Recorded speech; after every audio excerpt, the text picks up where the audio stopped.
Hello and welcome to another episode of the djproject Criterion Collection. And here we're going to talk about Spine 95, All That Heaven Allows, directed by Douglas Sirk, 1955.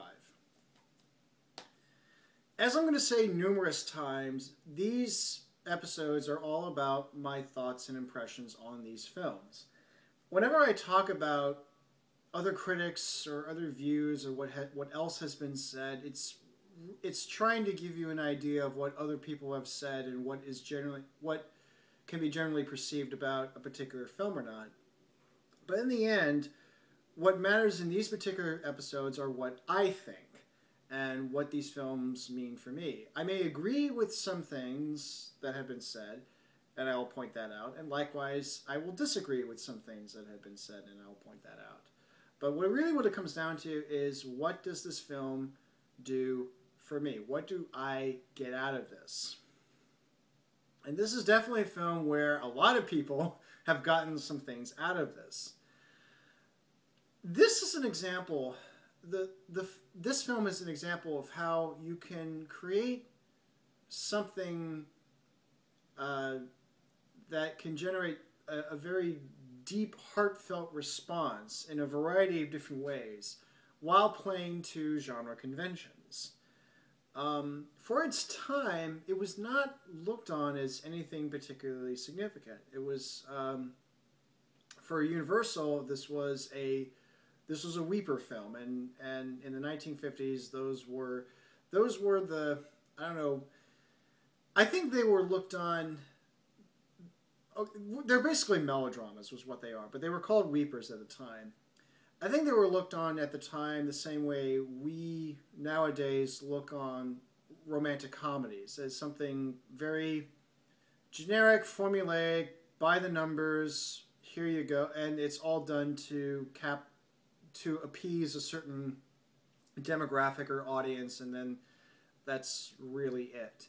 There's not a lot of grand expectations, as long as the actors are good and it's competently shot, then it really doesn't matter. And I think this is the attitude that Universal had with this film. They were not known as a particularly high-class studio at the time. They were kind of known for their schlock, but they also knew a successful formula when they had it. And in this case, they had success with the pairing of Jane Wyman and Rock Hudson. And they just wanted to do that again. And so this is where All That Heaven Allows comes in. Now, how can a film that was met with very low expectations at its time can suddenly become a darling of a film for people like Werner Fassbinder,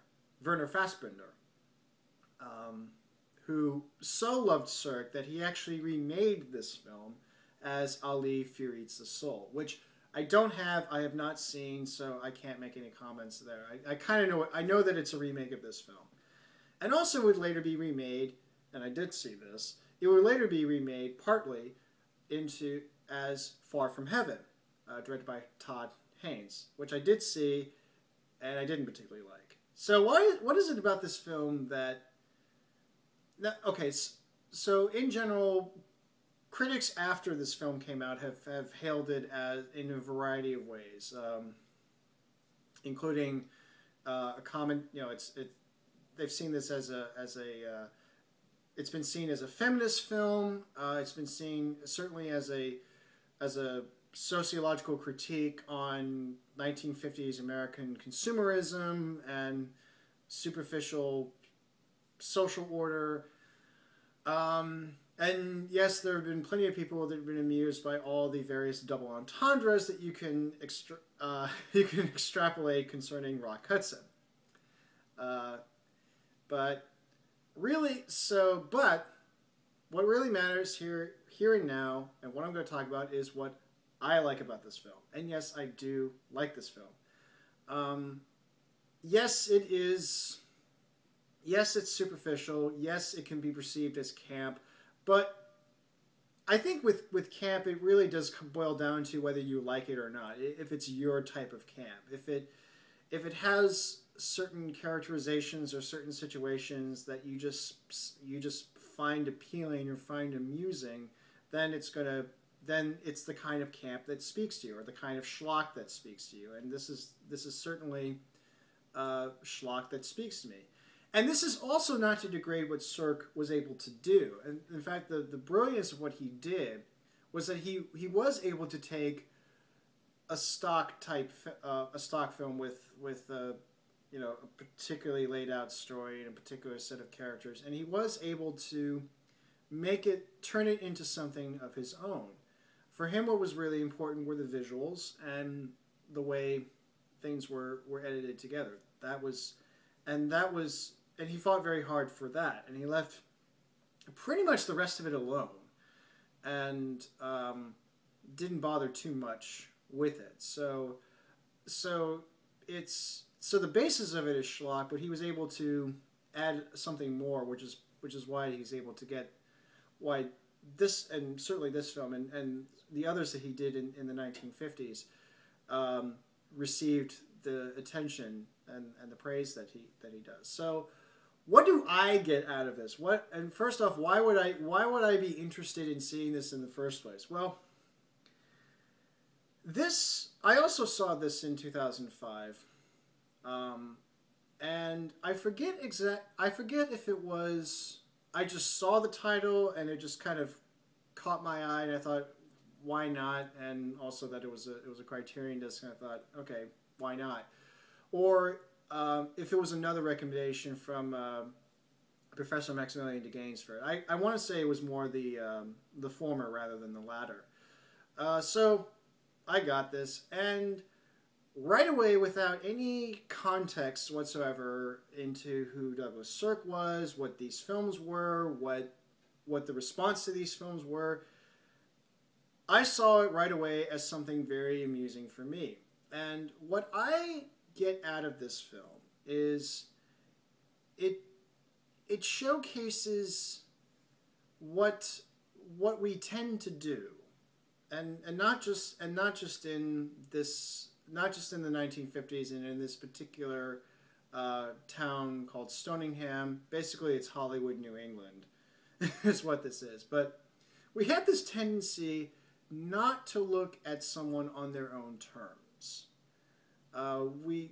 We always want to place it. We always want to place somebody within a particular box or a particular niche, or based on certain superficial facts that are based on the surface, we automatically assume that, okay, they're going to do this, you should do this, and so on. But completely forgetting the fact that you are your own self, and that there are times where you just want to do things your own way.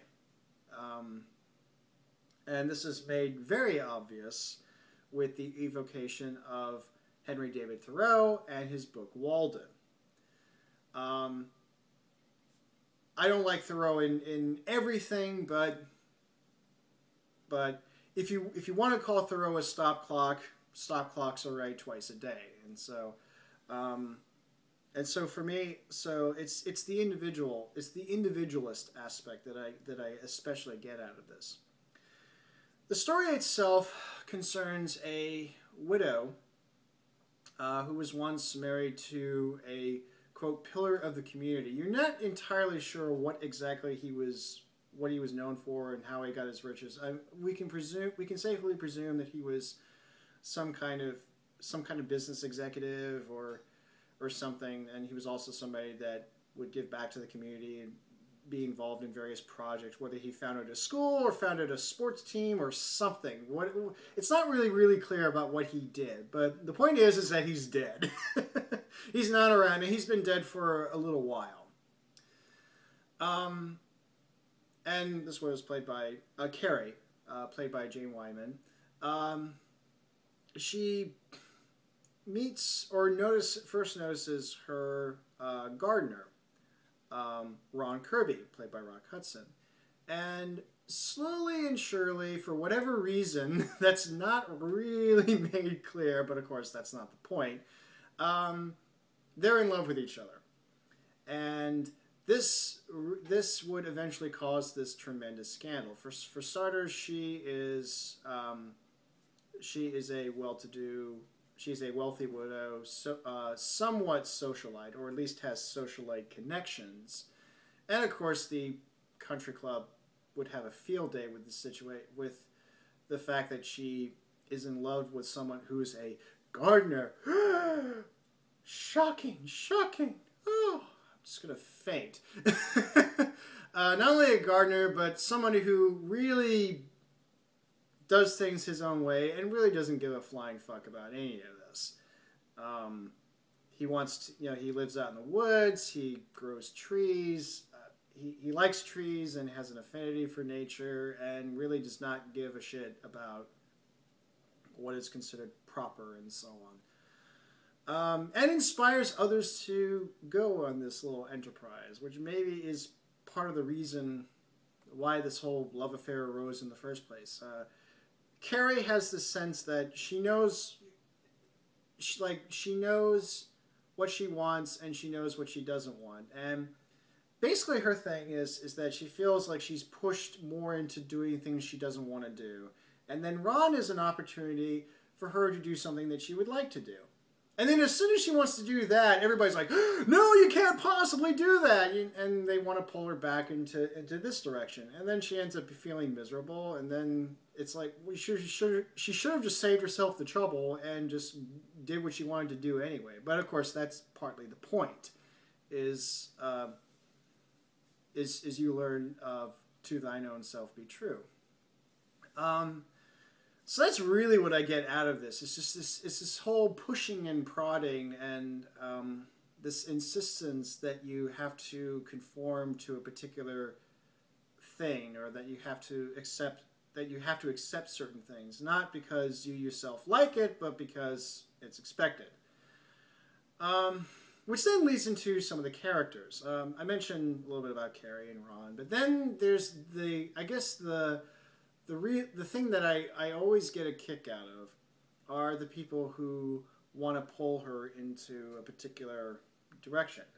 And there's several of these. First off, there's Mona, who's known as the town gossip, and just this also comes from the Criterion Contraption blog run by Matthew Deesum. He commented that you could pretty much, every shot of her you can pause and you can put a caption under it says, "Well, I never," or words to that effect. She's that kind of woman. Just like, "Oh, you won't believe what I've heard today," and then just starts causing this unnecessary strife. And sure enough, she definitely has fun with the love affair when it becomes this big sensation. Another character is Howard, who only shows up twice in this thing, and both times in the country club. He has this thing with Carrie, like it's very obvious that he just wants to bone her, and it actually, in revisiting this film, this one riff I came up with while I was, and yes, I do riff on Criterion. Nothing is, I think, apparently nothing is sacred to me, even in the world of film. Yes, I can. Criterion, in other words, Criterion does not immune a film from riffing. If I can make a joke, I will make it. And in this particular case, whenever Howard makes any kind of move on Carrie, especially sexually charged, was this one line I came up with. I yelled at, "You know I have a penis!" It may have said it slightly differently earlier, but it was just, yeah, because Howard has a penis and he wants to use it, he goes after Carrie.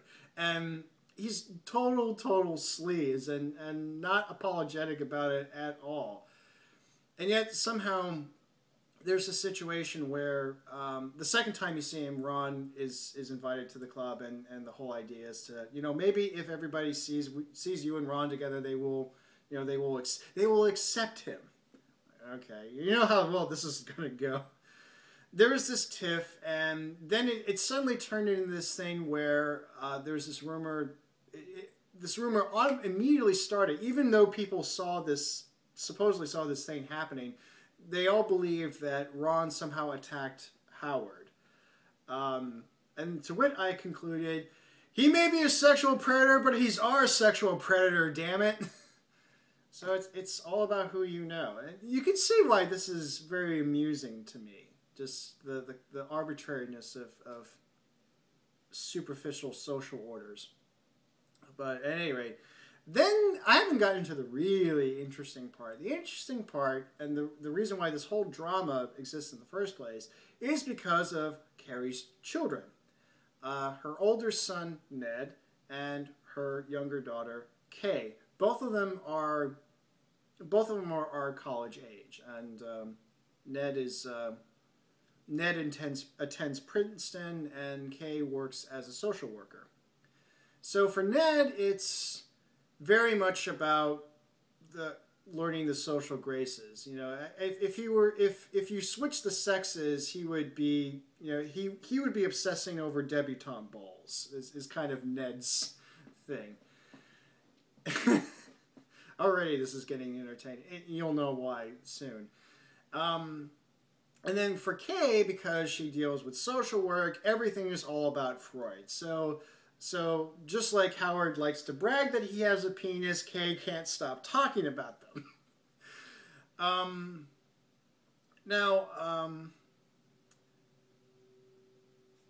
Because contrast is a way of revealing things, and contrast works especially with drama, early on you see a difference in the way the children act depending on who is supposedly the love interest.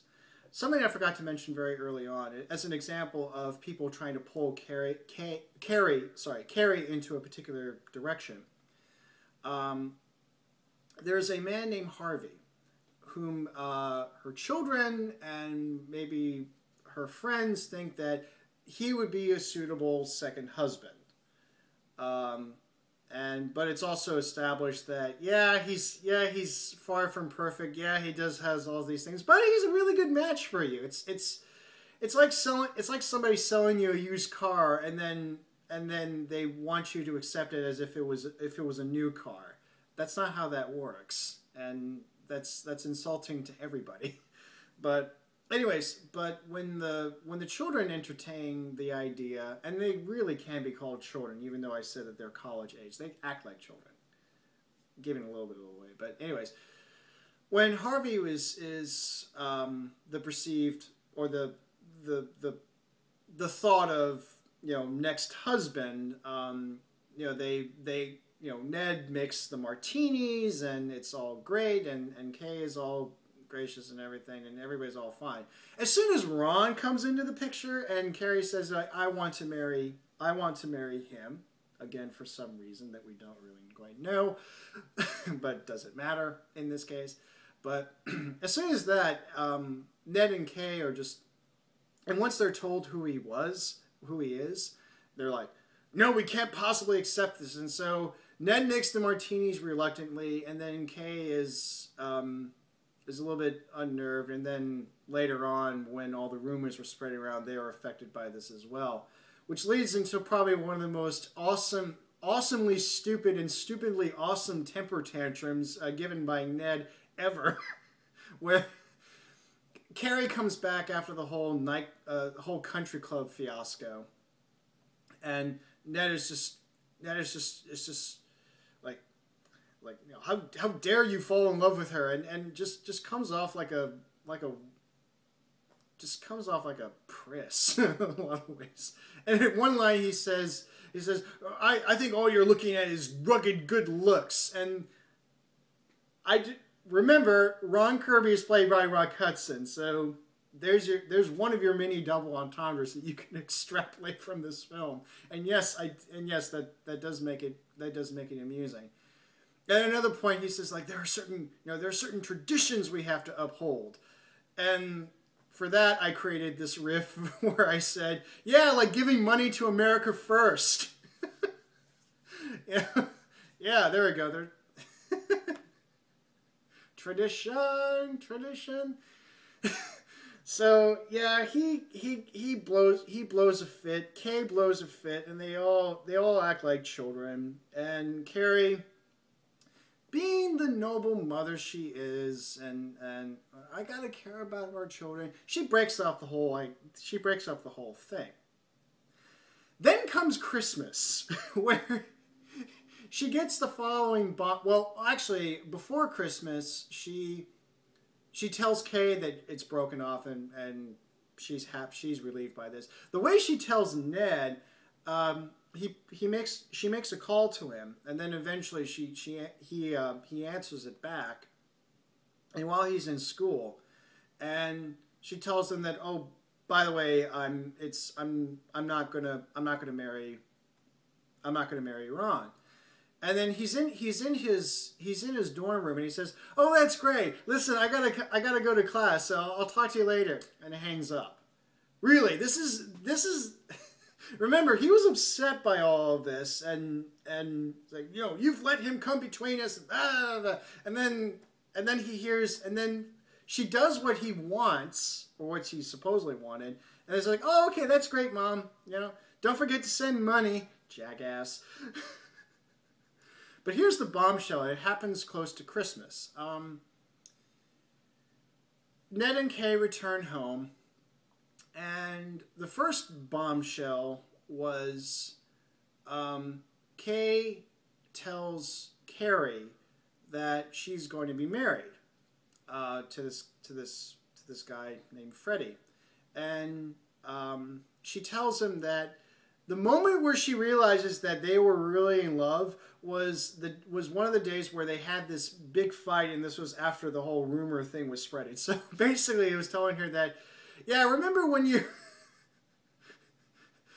my life was ruined by that guy you brought in? Yeah, that's the moment we figured out we fell in love with each other. And then, oh yeah, by the way, I'm so glad that you broke off with the guy. And of course, Carrie's like, what?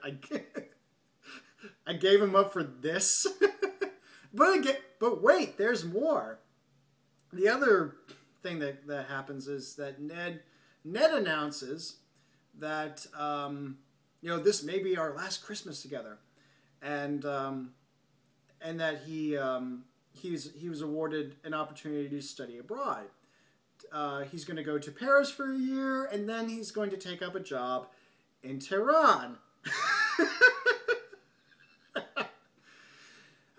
To us born to all of us who were born after 1979, yes, that is amusing. But remember, there was a time when that Iran existed before 1979, and it existed in a very particular way. So there's that. And then and also Ned earlier complained about giving up the house. It's like, you can't possibly give up the house. I mean, we grew up here. I've known every other place. And then in Christmas, he says, maybe we should sell off the house because we're going to be away and you're just going to be here all alone. And what's the point of living here? Maybe we should sell it off and you move off somewhere smaller. And then the final bombshell was, it was established earlier that Carrie had no interest in owning a television set, but everybody was pestering her that she should get one. It's like, oh, you should really have a television set. Remember, this is 1955. And so so sure enough, the Christmas present from the kids is a television set. And the TV salesman is there, and it's like, oh, it's very easy to operate, and here in this wonderful device. He doesn't say wonderful device, but here you get comedy, drama, all of Life's Parade right here in your own living room. And yes, given that television has been around for for nearly 60 years, to what you can also say, yeah, so you can watch Dexter and Breaking Bad and Snooki and and Real Housewives and. Yep, there you go. All of Life's stupid parade. And this is supposed to make her feel better. This is what she's supposed to do. Now you can see why this amuses me greatly. It's this notion that because you're this, you don't have this, you're no longer this, you're automatically given a certain set of things, and then you're expected to accept them because of where you are. And without any kind of regard of what she actually feels about something. again, this is this notion that you don't look at people on their own terms. And yes, to a certain extent, maybe Carrie could be at fault for this in viewing Ron, which is, again, as I said, this is a love affair that really appeared for no reason. There's no real reason for Carrie to be in love with Ron, and likewise, there's no real reason for Ron to be in love with Carrie, aside from the fact that he's Rock Hudson. but, but for some reason, it happens, and but there's this constant push and pull, and this is what I ultimately get out of this film is that it expresses it. It expresses that sentiment very well, in a very entertaining way. I know that there's a lot of in the visuals as well. Sirk was a very precise filmmaker. His compositions were precise. The way he lit things were very precise, and I'm picking up those more and more. But what comes off in the performances and in the story and the way everything plays out, this is what I get out of it. My final little thought since I mentioned this earlier, this would be remade as both Ali, Fear Eats the Soul by Fassbinder, and then it would also be half remade by Todd Haynes as Far From Heaven. And I have not seen the former, and I have seen the latter. And I don't like the latter. And the reason why I don't like the latter is because with All That Heaven Allows, yes, it's very surface. Yes, it's schlock. It's very, very good schlock. It's even impressively made schlock, but still schlock. The problem with Far From Heaven is that there's no subtlety to it. The message is very, very obvious, and in a way, the message is obvious in All That Heaven Allows as well. But I think, to Sirk's credit, I feel like there's enough wiggle room for you to infuse yourself, which is why you have such a strong response in a variety of different ways to his films. Everybody has seen something of them in it. Feminists see it as this type of film. Gays see it as this type of film. Everybody can kind of bring their own lives or their own values into it, and even I can see something in this. I can't really say that the same with Far From Heaven. It's very obvious that there is a clear message and a clear agenda, and quite frankly, it's the same tired message that I've heard before in other instances. And I'm like, really? And this is supposed to be great and profound and whatever? No, it's not. It's not interesting to me. I feel like it's ambitious in a lot of respects. And whereas you can say the same thing about All That Heaven Allows, but I do feel that with that, in spite of the obviousness of certain things, like the fact that Walden is explicitly mentioned, and then as soon as you see that, you know right away this is all about the individual versus the society, or the individual prevailing over the pressures of conformity. But in spite of that overtness, I still feel like there is enough subtlety. Maybe not so much. Actually, it's not subtlety, but it doesn't insult your intelligence. It doesn't assume that you're an idiot. It sort of lets you.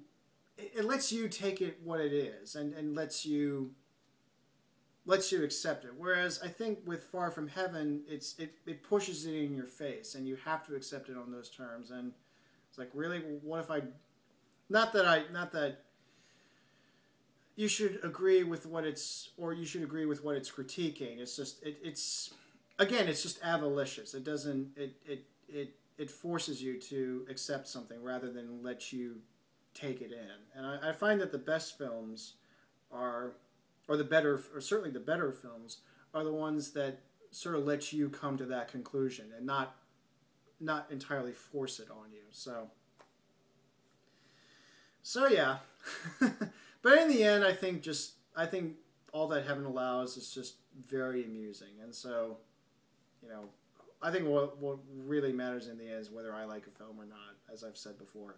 So, for whatever reason, and actually for what I just stated, I like All That Heaven Allows. So, if that sounds appealing to you, definitely check it out. So yeah, All That Heaven Allows. And until next time, take care.